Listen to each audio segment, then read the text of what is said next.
Okay, I'm 100% over the hair stitch. We're just going to deal with it. I'm pretty sure I'm on like a 6-day hangover. Let's just put that one out there. Hi, hey team, how's it going? Welcome back to my YouTube channel. Today, we're going to talk about alcohol. My favourite topic, my subject of choice if I was on Mastermind.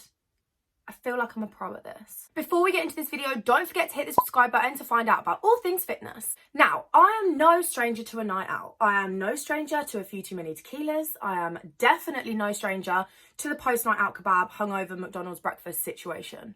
So I feel like I'm more than qualified to talk to you about this subject. Let's talk alcohol. Now, a lot of coaches will tell you right from the get-go, cut out alcohol. Oh, you have a glass of wine every night, cut that out. Oh, you go out binge drinking every weekend, cut that out. Sure, all of these things can hinder your weight loss, but it doesn't mean you have to let them, and you don't have to avoid them altogether.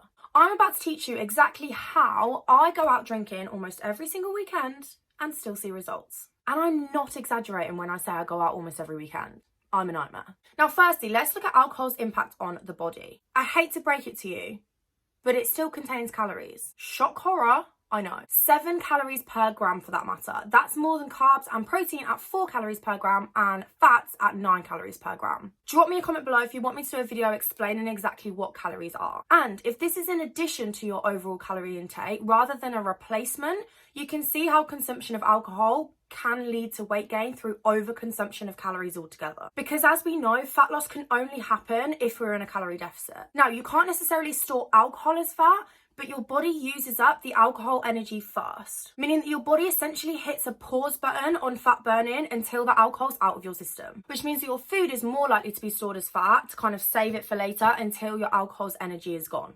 But if you're in a calorie deficit, you will still lose fat regardless of whether your calories are coming from alcohol or not, especially if you're choosing your shots wisely. So tip number 1 would be to swap your drinks out. For example, try Prosecco instead of wine, gin and tonic instead of a cocktail, shots instead of beer. Here's a little cheat sheet I created for my Christmas survival guide. Have a little look and see what sort of drinks you can have for lower calories to allow you to either have more of them or save yourself a few calories. Also, whilst we're talking about swapping things out, a good thing to do is to swap your mixers for diet alternatives. For example, choosing Diet Coke instead of normal cuts you like 140 odd calories out of your drink. And if you're having 10 of those a night, you're saving like basically a whole day's worth of calories without even really noticing. Just be sensible about it. Like, you know that you can go out and enjoy a pint, but at the same time, if you're going out for like a cocktail sesh with the girls, it might be worth having one cocktail and then switching to just gin and tonic for the rest of the night, because you know that's going to be more in line with your goals. Now, I'm not saying not to smash the sex on the beach,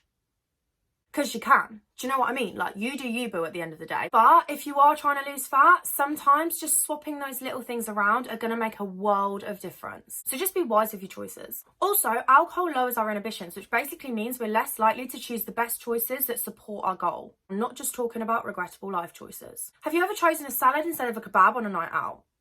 Didn't think so. And we're way more likely to snack mindlessly throughout the night. If you're at a party and you've got like a full spread of deliciousness and you've got like sausage rolls over there, you've got Cheez-Its, you've got party rings, you're way less likely to like avoid those. When I'm drunk, I will smash that buffet table. Like, there are no survivors. Those nibbles on the table aren't going to eat themselves, and let's be honest, if you've had a couple of drinks in you, you're going to eat them. So tip number 2 is to prepare something for later that you've got easy access to when you stumble in after your night out. You won't be as tempted to grab a McDonald's or a kebab on the way home if you know you've got something yummy and delicious waiting for you when you get back. Even something as simple as a ready meal that you can just shove in the microwave for a couple of minutes, or a sandwich that you made earlier. And if you are just going on a night out, make sure that you have something substantial beforehand so that you're not completely starving by the time your night's over. And you won't be so tempted in the morning when it gets to the hangover phase to eat the whole world. But more on that in a minute. Tip number 3 is get on the dance floor. If you're on a night out, you might be drinking, but you're also probably going to be dancing your socks off, which is pretty awesome cardio. So you're moving a lot more than you would be if you were just sitting on the sofa at home. So the two do go together quite nicely, because when you're like twerking on the wall in the club,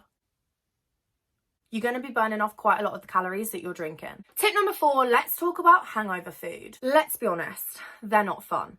But unless you're spending 8 hours of your day with your head in a toilet bowl, like I did last Sunday, you're likely to be having a ton of comfort food to make yourself feel better. Whether it's a McDonald's breakfast, a Domino's pizza, or a fry-up, you're probably going to be having something to soak up the alcohol and make you feel much more human. Again, make sure you have something in the house to make it easier for you to stay on track. Bacon medallions, scrambled egg whites, and hex sausages are going to be just as delicious for you, with the right seasoning, I promise, and you'll probably feel less crap afterwards. Now, what do you do when you've fudged up? Tip number 5 is to bank up those calories. If you've overconsumed on your night out, or you're going on a night out where you know you're probably going to overconsume, here's a little tip to help you allow for it and not let your night out ruin your dieting efforts. Factor in your night out. My clients tell me each week what events they've got coming up, just so that we can accommodate for that in their calories. Reduce your calorie intake over the course of that week just to allow for a couple more that weekend. If you just reduce your calories by like 100 or 200 calories each day,